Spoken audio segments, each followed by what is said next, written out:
ಅಜ್ಜಿ ಹಾಯ್ ಮಾಡಿ. ನೀವು ಅವಾಗಿನ ಕಾಲದಲ್ಲಿ ಅಡ್ಗೆ ಮಾಡ್ತಿದ್ರಿ ಅಲ್ವಾ? ಅವಾಗ ಹಿಂಗೆ ಹೇಗ್ ಮಾಡ್ತಿದ್ರಿ ಸಾಂಬಾರು? ಅದ್ರ ಬಗ್ಗೆ ಹೇಳಿ. ಯಾವ ತರ ಸಾಂಬಾರ್ ಮಾಡ್ತಿದ್ರಿ? ಯಾವ್ದಾರು ಒಂದು ಸಾಂಬಾರ್ ಬಗ್ಗೆ ಬೇಡ, ಮೆಣಸು ಹುಳಿ ಮಾಡ್ತಿರಲ್ಲ ಅದು ಹೇಳಿ. ಈ ಕಣ್ಣಲ್ಲಿ ಇನ್ನೀ ಏನೇನ್ ನೋಡ್ಬೇಕು ಕಾಣ ಬೇಡ, ಈಗ ಇನ್ನೊಂದ್ಸಲ ಹೇಳಿ, ವಿಡಿಯೋ ಮಾಡ್ತಿದ್ದೀನಿ. ಹೇಳಿ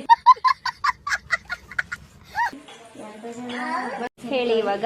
ಬೆಳ್ಳುಳ್ಳಿ, ಮೆಣಸಿನ್ಕಾಯಿ,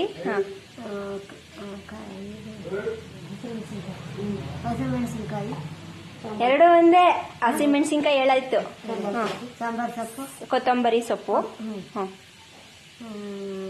ಜೀರಿಗೆ, ಜೀರಿಗೆ, ಮೆಣಸು, ಅಗ್ರಣಿ ಹಾಕ್ಬಿಟ್ಟು ಆಮೇಲೆ ಮೊಸರು ಕೆಳಗೆ ಕಿಳಿಸ್ಕೊಂಡು ಬೆಂದಿದ್ದೆ ಅದಕ್ಕೆ ಮೊಸರು ಹುಯ್ಯೋದು. ಅಷ್ಟೇ, ಅದೇ ಮೆಣಸುಳೆ. ಚೆನ್ನಾಗಿರ್ತದೆ. ನೋಡೋಣ, ಮಾಡಿ ನೋಡ್ಬೇಕು. ಸರಿ ಆಯ್ತು. ಖಾರ ಮೊಸರು ಜಾಸ್ತಿ ಹಾಕ್ಬಾರ್ದು, ಖಾರ ಜಾಸ್ತಿ ಹಾಕ್ಬಾರ್ದು. ಸರಿ, ಅಷ್ಟೇ ಅಲ್ವಾ? ಕುದಿಸ್ಬೇಕಾ ಅದನ್ನ? ಮೊದಲು ಅಗ್ರಣಿ ಹಾಕೋದಲ್ಲ, ಎಲ್ಲ ಒಗ್ಗರಣೆಗೆ ಹಾಕ್ಬಿಟ್ಟು ಆಮೇಲೆ ಮೊಸರು ಹುಯ್ಯೋದು. ಸೈಟ್ ಮಡಿಕೊಂಡು ಮೊಸರು. ಅಷ್ಟೇ ನಮ್ಮ ಮೆಣಸುಳೆ ಅಂದ್ರೆ. ಅಜ್ಜಿ ಯಾವ ತರ ಅಡ್ಗೆ ಹೇಳಿದ್ರು ಅಂತ ಅಂದ್ರೆ, ಫಸ್ಟು ಜೀರಿಗೆ, ಬೆಳ್ಳುಳ್ಳಿ, ಹಸಿಮೆಣಸು, ಕೊತ್ತಂಬರಿ ಸೊಪ್ಪು, ಈರುಳ್ಳಿನ ಹಾಕ್ಬೇಕಾ?